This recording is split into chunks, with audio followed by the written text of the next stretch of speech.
Alright, for today's industry insight, we're going to turn to the topic of the disconnect between consumers and the greater sense of the game industry. And this is going to kind of be a continuation from our recent Game Wisdom Live talk. But this is a topic that we can dedicate many different videos to because it is a very tricky one to talk about. When it comes to the video game industry, there's always been this air of mystery around it. Partly because it kind of came out of nowhere, at least popularized in or started in the 70s, or we could arguably say in the 60s, grew to popularity in the 80s, and then kind of exploded at the end of the 90s, early thousands into the pop culture phenomenon as it is. But the video game industry is still very young in a sense compared to other major markets, such as, again, anything from furniture to cars, planes, and you name it. But growing up in the 80s, the video game industry was always looked at as, this magic place where all the great games would only come from Japan and that was it. Now, obviously, things have changed dramatically in that regard. But another reason why there's been that disconnect is, again, by the challenge of game design. Creating a video game, as we've said before, is a combination of programming and entertainment. And there is a lot that goes into making a video game, and we'll come back to that point in a few minutes. But the area that I want to focus on today has to do with the price of development, or aka how much it's going to cost you to take that dream idea and turn it into a game for people to buy. And for many consumers and even first-time developers, it can be very hard to wrap your head around just what it takes to make a video game.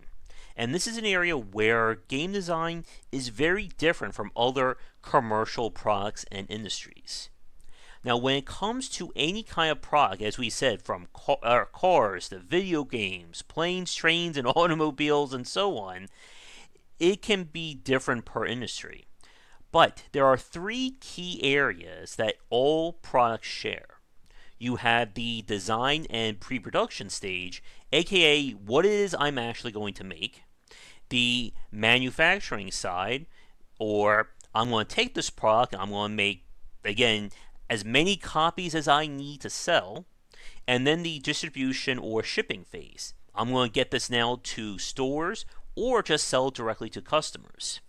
And the game industry is very different when it comes to these three phases when we compare it to other markets and industries. For us, video games spend a long time in the pre-production and design phase. Because we are developing products as well as focusing on the entertainment side, there is a lot that goes into game design and why this is not going to be solved in one video. But one of the challenges of game design is that there are no formal rules or standardizations when it comes to game development. Again, one platformer can be completely different from another platformer, shooter, strategy, RPGs, you name it. Every genre is completely unique, and even games within the same franchise can have very different development cycles. No game designer will probably ever utter the words, "I can't believe this game came in under time, under budget, and we had no technical issues whatsoever." I'm sure all developers around that person will just bum rush the person if they say that. But without those forms of standardization, it becomes a lot more challenging in the design phase because anything can really go. And this is a far cry from other industries. Cars, for instance, have a standard methodology. When you buy a car, you expect there to be wheels, engine, brakes, windshield, car doors, so on and so forth. There is a standard element of design when it comes to any car, and that helps with your general blueprint. You're not going to see someone anytime soon create a new car that only has 3 wheels, 5 steering wheels, and 10 windshields or stuff like that. But what makes this very important is that because of that standardization, it becomes a lot easier in the design phase. Now, obviously, every car will have its own unique twist or unique elements to it, be it in terms of what features you put into it, the overall design or shape of the frame, and so on. But at the end of the day, you are still creating a product that has been designed and refined many times over. But again, with video games, basically anything goes, and we have certainly seen examples of that. And what that means for the next step is how video games differ when it comes to manufacturing and distributing, there we go, compared to other goods, especially physical goods. When it comes to the manufacturing side, this is when you take your master copy or your gold and you are going to send it over to a plant or to some kind of factory, and they're going to mass produce it. Could be hundreds of copies, tens of thousands, hundreds of thousands, you name it. But the point is, once you get to the manufacturing side of things, your gold master has to be perfect. Because if you spot a critical defect after you've just created 100,000 copies of your product, you're in deep trouble. And for basically most of the 80s and into the thousands, video games did operate along the same lines because we only focus on physical distribution. AKA, we print the box, we print the manual, any collectible goods, and it gets shipped to whatever stores or to the consumer. And the same goes for manufacturing any other goods. This is the stage where price does become a very big deal for physical goods. Because of the fact that we're dealing with an assembly line, you know down to the penny how much it's going to cost you per copy. And obviously, the higher the quality of the good, the more it's going to cost. If I'm building a luxury supercar with all the best features and parts money can buy, it's going to cost me a lot to make, 100 copies of that, 1,000 copies, and so on. But with video games, the cost is kept relatively low in this regard. Again, we're dealing with, back in the old days, a cartridge. Today, we're dealing with a CD, and many games these days don't even come with manuals. It's all on the disc. And then the biggest area where video games differ, obviously, is with distribution. Thanks to digital distribution and, again, stores like Steam, GOG, Humble Bundle, and so on, it's no longer a matter of having to find a copy and wait for it to get to you. I can go on Steam right now, find a game that I want, click buy now, and I own it. I don't need to wait for it to come to me in a mail. I don't need to wait for Steam to order a copy or create a copy of that game. If a Steam developer wants to create 5,000 keys, they can. Of course, Steam has been cracking down on some of those heavy numbers, but that's a topic for another day. But the point is, when it comes to the game industry compared to other commercial industries, video games tend to spend the greater focus of their time in development, or their time and money, I should say, on the pre-production and design phase, and then far less on manufacturing and distributing. When it comes to other products, however, I think it tends to be the reverse. You don't spend as much time creating your master copy of a car, rather than, again, having to manufacture as many copies. Now, there are exceptions, of course. If you're building a one-off, like a custom car or custom piece of furniture, then of course you're not going to have to manufacture this, or in some cases may not even have to distribute it if the person comes and gets it. And one-offs obviously have a higher base value, but that's another topic right there. But bringing this back to the game industry, this is where the illusion or the mysteries of price and development costs come into play. Because it's very hard for the consumer to see exactly where that money comes from or is going into. When it comes to game design, you're not just dealing with the costs of, again, the equipment or the computers you need, but of course the overhead of wherever you're living or running your business, paying your employees, and of course, again, the time spent actually working on it. And like I said, for many video games, we see some very long development cycles. Like I said, it can take, once you have your Gold Master done, depending upon your internet connection, you can have that game up on store shelves within a day or so. Maybe even less if you have a really good internet connection. Click the button to publish and you're done. You don't have to worry about shipping it to car dealerships or furniture stores or supermarkets. But the time that's spent in pre-production, though, is very tricky because, as anyone will tell you, when you're doing the design of something, you're not making any money. And that holds true for any product, no matter what the market we're talking about.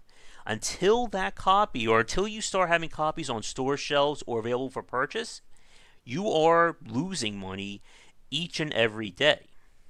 And this is a very hard thing when it comes to project management with game design. Because we have seen development cycles run the gambit.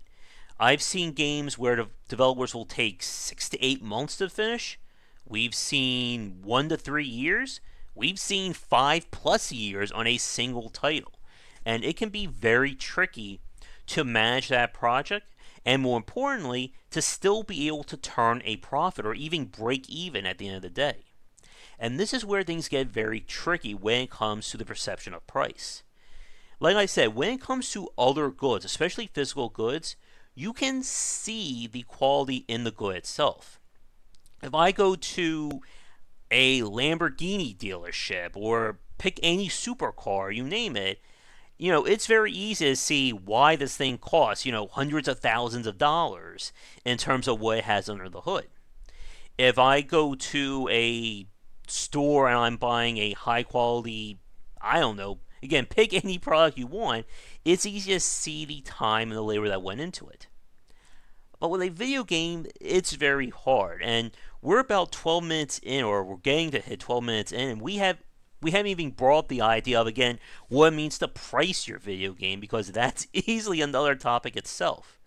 But the point is, it is very hard to put two video games next to each other and say, okay, why are these two games priced the same? Or why are they priced differently? Why is a game like a ukulele priced like this, and it's sitting next to a game like, I don't know, we could even say something like Yakuza Kiwami. Or why is Persona 5 cost, I think it was $60, at the same price as Call of Duty? Again, when it comes to video games, a lot of what goes into that cost is focused on the pre-production design phase. But again, because every design is different, it's very hard to get a rough estimate of just what went into that game. And that can be very dangerous when it comes to consumers. As we've seen over the last few years with the rise of Kickstarter and early access, there is a lot more transparency when it comes to the pre-production side of things. And it can be very interesting for a consumer to look at one game that was asking for, let's say, $500,000 on Kickstarter, and it looks like so-and-so, and then we put it next to a game that was only asking for $200,000. And it just becomes very hard to divvy up exactly why is one game cost more than the other. Sometimes it's based on, again, the work that went into pre-production. It could be based on the time spent. It could even be based on the scope. A 5-hour linear game has a lot less hurdles and challenges design compared to a 40-hour completely procedurally generated universe. But, like I said, it's hard to put a price on these video games, and it's hard to represent that in the game itself. The only major qualifier that consumers can see are the graphics. And we don't have time to talk about graphics today because that, again, is another topic in of itself. But the point for today and the challenge is the fact that video games are different from other industries. The pre-production side, again, is still very much a mystery for a lot of consumers, even with the growing levels of transparency.